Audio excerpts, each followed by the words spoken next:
Watch me sway, darkness falls, and we all pray, hoping for the light of day. Down to the river, I have held the devil's hand, felt the weight of my own sin, burdened by the heart of man. Down to the river, down to the river. Oh, bury me, carry me up. In this video, we are going to unbox a new ATN Thor LTV. I've already got some great footage I'm going to show you. We're also going to go through all the controls and features on it so you can make that educated decision. Do you want to go with the Thor LTV over the Thor 4? Thor 5 is coming out soon. Let's jump into some of these features.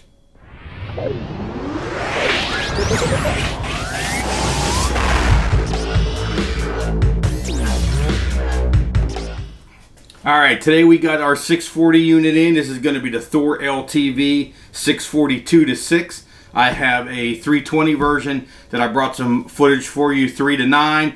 320 version 5 to 15. I really like that 5 power base zoom, but we're going to jump into the 2 power 640. Let's open her up, see what's inside, and then we'll get into those features.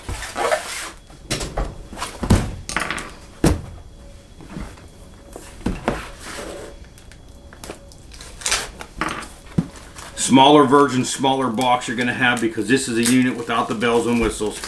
We're going to have less features than the Thor 4.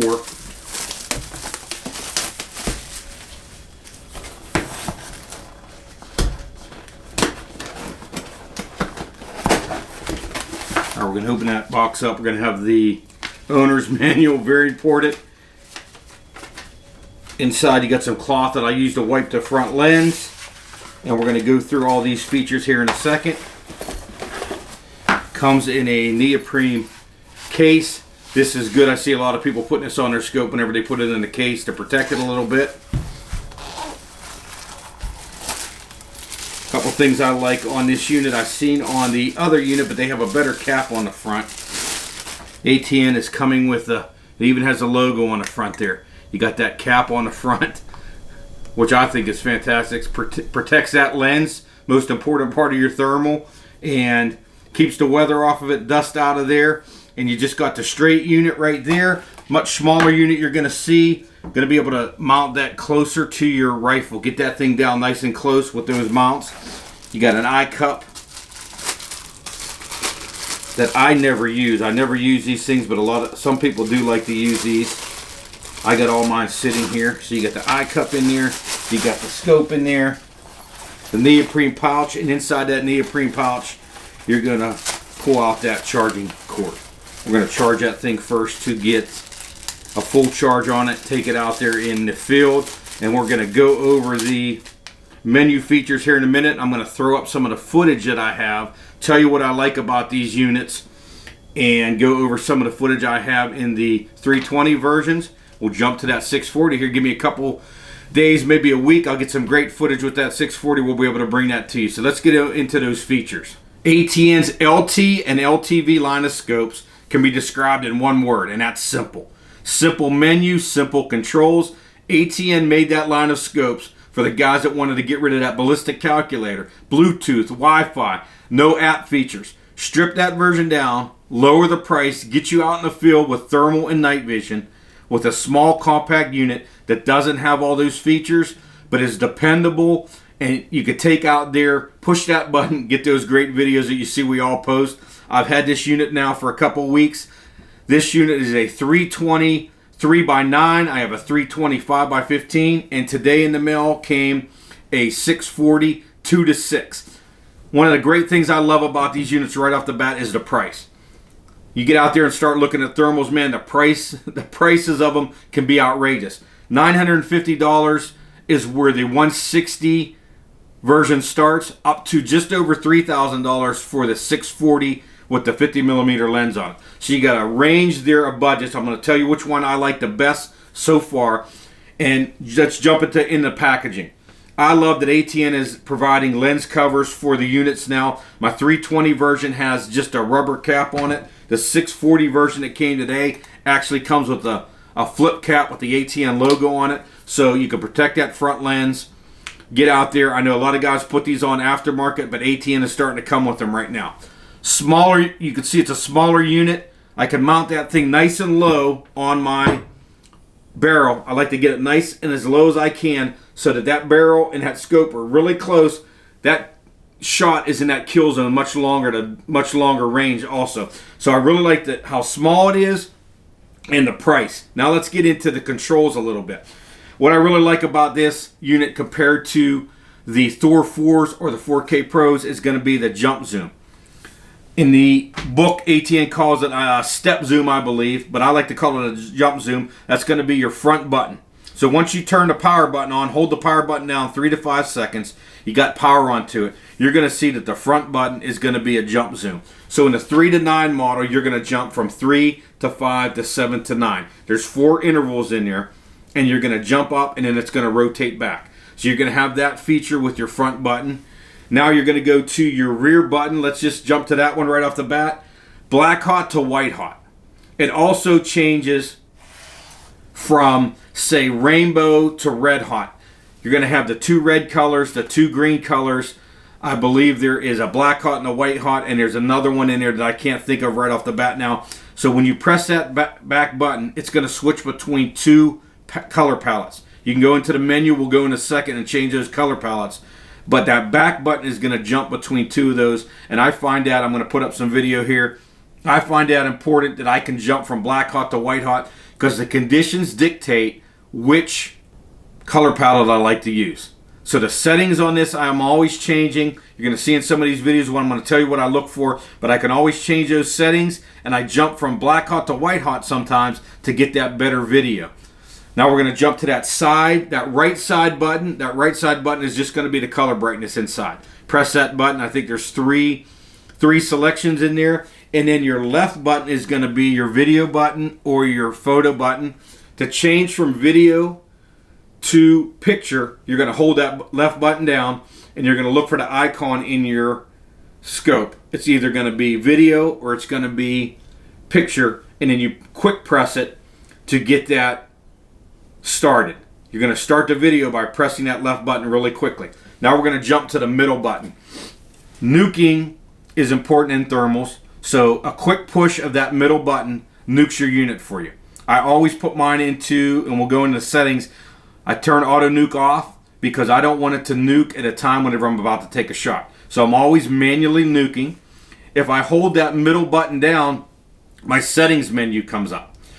Very simple settings menu, and what I really like in the LT or the LTV line is when I go into the menu's across the top of the screen, and as I make changes in my contrast, in my thermal sensitivity, I can see the changes in real time. The Excite 4K Pro, the Thor 4, when I go into that menu, I got to make a change. I got to exit from the menu and see if I like what I see. Go back into the menu, make that change again. Go back and see if I like what I can see. I really like on the LT line of scopes from ATN, push button, and I'm telling immediately. I'm telling that contrast immediately. I'm telling that thermal sensitivity immediately as I'm looking at that animal. So when I go out in the field sometimes and I'm, say, hunting coyotes, I'm looking at a cow, I'm finding a rabbit, I'm finding some heat source, and I'm going to really tune in my settings. We're going to go over those settings in a second here. I'm going to tune those settings in so that I get the best picture and the best video. Every hunt I do this. So I'm out there and first thing I'm going to do is I'm going to find that heat source and work on those settings. So we're going to jump into the middle button. If you hold it down across the top, you're going to have settings, and we're going to talk about those right now. In the menu, you're going to have thermal on the top left side, and you're going to have contrast and sensitivity. In the contrast and sensitivity, I'm able to go in there and make those changes in that menu as I'm watching. So in some of these videos I'm going to post here, what I really like is you look at that picture and you can see maybe on that coyote, you see 2 different colors. You see that the main heat sources on an animal, and then you see the fur on other parts. On some of the hogs we'll bring up here, you're going to see some of the mud on them makes it a different temperature. So you got that nice, crisp, clear picture based on that contrast and that sensitivity. So you jump into that menu, play with those. Look at it, look at cattle, look at a building, look at something, look at your vehicle, and change that contrast and that sensitivity. Auto nuke is the next option down. I always turn my auto nuke off. There's a little delay whenever this thing nukes. There's a little delay where that picture freezes. I don't want that to happen whenever I'm about to take the shot. So what I do is I'm always auto nuke off, and I'm manually nuking my scope by pushing that middle button down. You have color palettes in there. A lot of color palettes on this Thor LTV. A lot more than the Thor LT. The Thor LT used to be black, hot, and white hot. In this unit, you got rainbow. The one thing it doesn't do is it doesn't say the name on here, but you got the green hot, you got the rainbow, you got the rain, you have all that in there, and you can go in there and change that color palette. And again, when you change that color palette, you go back to that rear button and you push it. It's black and white hot, then there's 2 greens, I think there's 2 oranges, 2 reds, and it's going to switch between those 2. So you can customize that. Changing your palette in the menu changes the rear button switching between the 2. I stick to black hot and white hot right now because I really like those units. Pixel correction, I generally go in there and just do an auto correct if I need it. It kind of clears the whole screen up. I very seldom need that on my ATN scopes, but if I do, I go in there and just do the auto correct. It tends to clean everything up. And then there's going to be your sensor resolution in there. You can't change that. It's just set in your ATN scope. So whenever you look in there, you're going to see that. The next menu over is going to be zeroing. You're going to do it just like any other scope. You're going to put that on the target. You're going to take that shot. You're going to leave the white crosshairs in your zeroing screen on the target you aimed at. Move the red down and put it on your shot. Save and exit, and the next shot is going to bring you much closer, and you're going to be able to zoom that in or zero that in. The next menu feature that I think everyone is going to like, because I know whenever the X-Sight LTV came out, it's going to be the reticle. That dot reticle, just that single dot in the middle, but there's going to be 6 options of reticles in this unit. There's going to be 7 color options, so that dot is going to be one of the features in here. I know whenever it came out on the X-Sight LTV, people were asking if they could get that on the Thor 4. Well, it's in this unit, that single dot, and I've used that I think just about every time. So the videos I have up here are going to have that single dot in there. The last one is going to be your settings. That's where you set your date and your time, your widgets, your format, your SD card, and then you got the factory settings that you can restore your factory settings. That really breaks down all the settings, all the controls on this unit. It's a very simple unit. So we're going to talk a little bit about when you go to make your decision on a scope. Which one do you buy? When you pop that page up on the ATN screen, you're going to see all those options and all those different prices. And I'm going to tell you a couple things that I like to look at whenever I'm choosing a unit. So you're going to have your core number. That's going to be your 160, your 320, or your 640. If you can afford a 640, man, go for it right away, because everyone is going to eventually upgrade to a 640. I'll be honest with you, I love the 320s, but that's only because my ranges of shooting generally are 200 yards at the max is what I'm shooting. I do not want to be out there chasing these animals, trailing these animals, or even finding a coyote out there over 200 yards. I don't do it. I would rather pass on those shots, call them closer, but that's me. That may not be you. I love to stalk in on pigs so close. When I can hear them, when I can hear a pig, I love to get in there, get in nice and close and make sure those shots make great shots. But some guys like to take those longer shots. So if you're going to take your longer shots, you're going to go for 2 different things. You're going to go for a bigger core in the middle, which we first talked to. If I'm taking longer shots, I want to go to my 640s. I generally am not a 640 guy because I don't take that long of shots. I have a 640 now, and I'm going to start to try it and take those longer shots. I'm going to put that on a different weapon. So after I consider the core size of my scope, I'm looking at 2 things together. I'm looking at the lens size on the front of the scope, and then I'm also looking at the base zoom.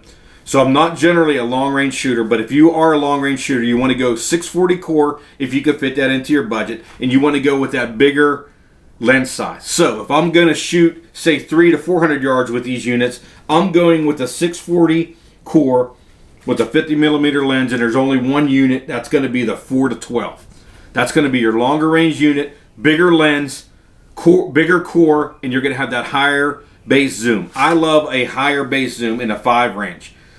My favorite scope in the unit so far is going to be your 320 core 5x15. I think it produces great videos, but you're going to have a smaller field of view and you're going to want to use a scanner. So when I'm using my scanner, I can use that 5 power base magnification. I love my 5x20 Excite 4K Pro. I love my 4x18 Thor 4. Start about that 5 base zoom I like, but I'm constantly using my scanner, finding the animal, and then I can move the scope. I get really good at that. If you're scanning a lot with your weapon, you may want to go to a smaller base zoom, but that's going to take away some of your quality in your videos. The other night we were out there and we had the 3x9. I hadn't taken anything with it at range, at a really far range yet, so my son was out there and he took a coyote. He had a really good shot on it. But that reticle, that dot reticle, covered most of that coyote. I mean, he made a great shot on it, but to hold on to an animal, he really held on that thing good. And I like to have a bigger target, bigger animal, so that's why I go for the bigger lens, the bigger core, and the higher base zoom. So when you're choosing these scopes, that's what you're looking at.